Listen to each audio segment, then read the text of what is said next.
အားလုံးပဲမင်္ဂလာပါခင်ဗျာဒီနေ့တော့ထမင်းပေါအိုးလေးနဲ့အလွယ်တကူလိုစားလို့ရတဲ့ကျွန်တော်တို့ဒိုဝဲဒေတာရဲ့တာခွေရဲ့ပြုလုပ်နည်းလေးကိုဝေမျှပေးချင်ပါတယ်ခင်ဗျာလိုရတာလိုဝမခက်ပဲနဲ့အရန်ကိုလွယ်ကူတာမို့လိုနည်းလေးကိုကျွန်တော်နဲ့တူလက်ကြည့်ကြအောင်ပါခင်ဗျာပေါ်ပစ္စည်းတွေကတော့ကောင်းကြီးငချိကောင်းကြီးအိုနိုတကြားစားဆောင်ရွက်တို့ဖြစ်ပါတယ်ခင်ဗျာပရမဆိုကောင်းကြီးငချိကိုနိုးစီဘူးနဲ့နှစ်ဘူးထည့်ပါမယ်။ကောင်းကြီးကိုကနိုးစီဘူးရဲ့တဝက်ထည့်ပါမယ်ခင်ဗျာ။ပြီးရင်ရေနဲ့တေချာအောင်ဆေးလိုက်ပါမယ်။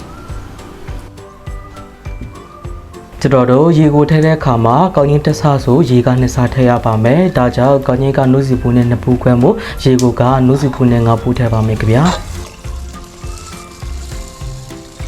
ပြီးတော့စားကိုကအနှံ့ငယ်တကြားကိုကထမင်းစားစောနဲ့ဆက်စောထည့်ပါမယ်ခင်ဗျာ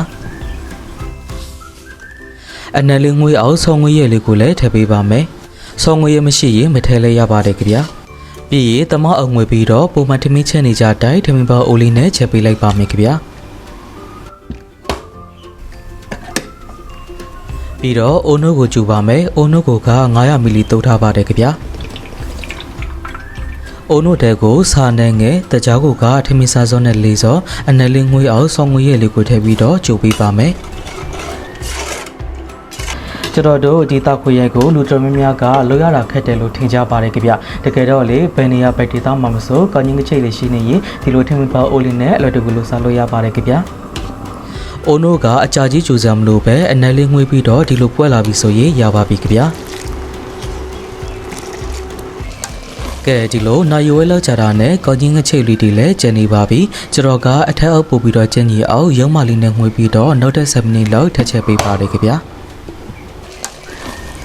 ကဲဒါဆိုရင်တော့လိုဝနူအီနေတဲ့ကောင်းကြီးငချိတ်လေးတွေရပါပြီခင်ဗျာရလာတဲ့ဒီကောင်းကြီးငချိတ်လေးတွေကိုပကံလေးထဲထည့်ထားပေးပါမယ်ပြီးရင်ကြိုထားတဲ့အိုးနုလေးတွေကိုပေါ်ကနေလှုပ်ပေးလိုက်ပါမယ်ခင်ဗျာကဲဒါဆိုရင်တော့တကူတကရေစီစရာမလိုပဲထမင်းပေါအိုးလေးနဲ့အလွယ်တကူချက်ထားတဲ့ကျွန်တော်တို့ဒိုဝဲဒေတာရဲ့တာခွေရဲ့ချွချွငွေလေးကိုရရှိပါပြီခင်ဗျာကဲတာခွေရဲ့လေးစားကြပါဦးခင်ဗျာ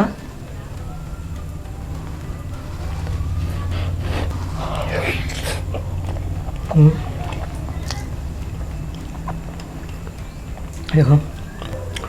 လိုအောင်လေချိုးစိတ်ငွေနေရောပါပဲခင်ဗျာ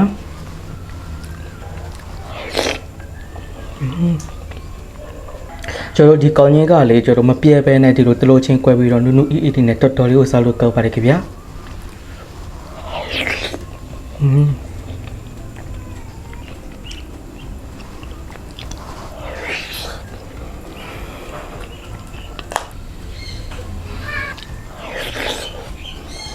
ကဲနောက်ဆုံး